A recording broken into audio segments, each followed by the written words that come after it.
Atensyon mga Filipino senior citizen, isa ka bang mahirap na senior citizen dito sa Pilipinas? Pues pwede kayong magkaroon ng buwanang pensyon.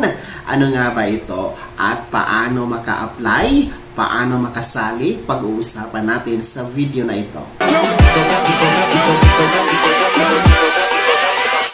Hold up.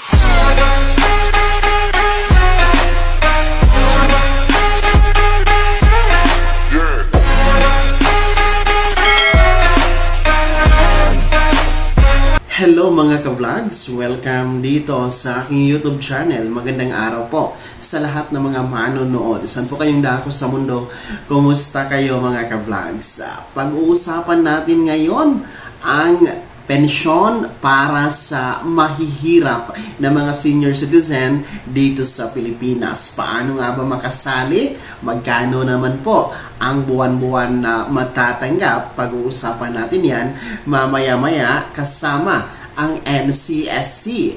Pero bago ang lahat, kung bago ka pa lang dito sa aking YouTube channel o di kaya hindi ka pa nakasubscribe, may click nyo muna ang ating subscribe button na nasa baba. Huwag niyong kalimutan na pindutin ang notification bell. Ilagay nyo po sa all para naman updated kayo sa lahat ng mga videos na i-upload ko. Well, mga Filipino senior citizen, kayo ba ay nabibilang sa mahihirap na senior dito sa Pilipinas? Alam nyo ba na pwede kayong magkaroon ng buwanang pensyon? Paano nga ba makakasali? Ano ang pensyon na to? At magkano naman po ang matatanggap buwan-buwan? Narito, pakinggan natin mula mismo sa NCSC. Yung ating social indigency program na social pension na tinatanggap nilang mula 500 naging 1,000 kada buwan, that is only for the indigency program. Okay. And may qualifiers na 4 niyan. One must be indigent, wala siyang hanap buhay, walang support ng economic from the family, at walang pension in any form. In any form. But that is still with the Department of Social Welfare and Development. Okay. So, kasi bago lang naman ang NCSC, no? Ginawa lang naman tayong batas nitong 2018 lang. Okay. So, yung programa na yan on the indigency program nasa DSWD with, there is going to be a transition for that as provided for by law. And we're looking at maybe when we are ready for it, 2026. But what is with... Ano yung transition na mangyayari? Magiging independent agency kayo? We have always been an independent agency, Okay, directly under the Office of the President. Okay. But the programs per se that are being handled by DSWD in relation to the social programs for Okay. seniors, nasa kanila pa yung iba.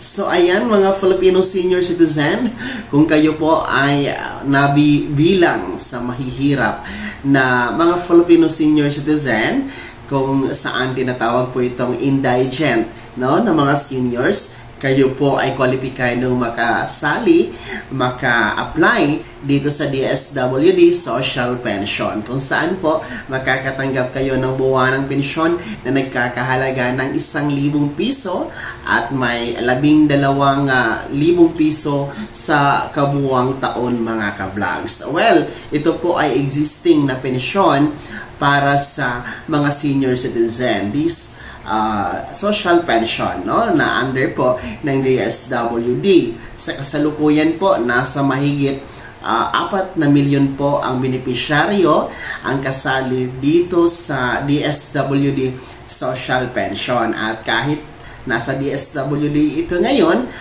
ay ililipat po ito sa NCSC, no, by 2025 or 2026. So, ang NCSC na po talaga ang mamamahala sa lahat ng mga benepisyo, ayuda, programa na mayroon po ang ating mga lolo at lola. So, sa ngayon, kung kayo po ay napabilang sa indigent, no, yung tinatawag natin na mahihirap, no, sila po yung walang source of income, walang nag-aabot ng pera mula sa anak, kapamilya, wala pong pinagkakakitaan, may kapansanan, may karamdaman, walang pambili ng gamot or maintenance na gamot. Ayan po, kayo po ang hinahanap na criteria dito sa DSWD Social Pension.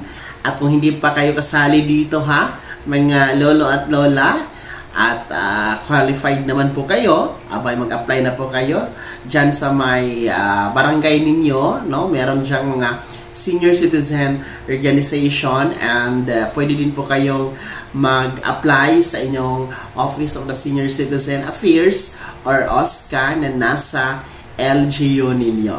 Dahil ang OSCA po ay i-forward nila ito sa DSWD Regional Office na nasa province ninyo or city, para po kayo ay i-evaluate. So magkaroon po ng evaluation kung talagang kayo po ay pasok sa criteria ng DSWD social pension, o yung indigent, mahirap na mga senior citizen. At kung kayo nga ay pasok sa criteria ng social pension, kayo po ay makakasali sa 1,000 piso na buwanang pensyon ng ating mga senior citizen. At ang payout nito ay every quarter, every 3 months, na meron pong 3,000 pesos.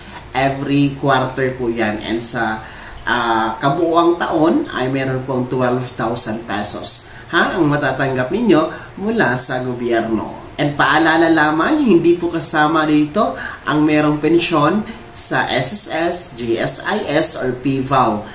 Mga pensyonado, hindi pa kayo kasali dito sa kasalukuyang social pension.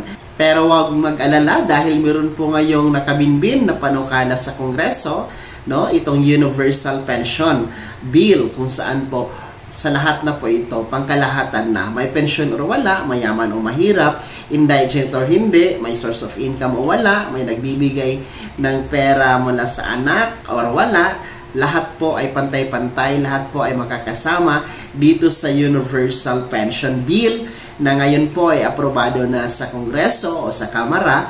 At ang susunod nga nitong tatahakin ay ang Senado po. So, yan po ang inaantay natin na magiging batas ang Universal Pension Bill para po sa lahat na ito, lahat na talaga 60 years old pataas ng mga Filipino senior citizen. Pero sa ngayon po ay para po itong social pension sa mga mahihirap, mga indigent. Kaya mga senior citizen na hindi pa kabilang dito sa social pension ng DSWD, uulitin ko, kung kayo po ay kwalipikado, kung kayo po ay gusto makasali, kung kayo po ay gusto makatanggap ng 1,000 piso na buwanang pensyon o di kaya ay 3,000 piso every payout, every quarter, abay mag-apply na ng social pension sa inyong OSCA office na nasa inyong LGU.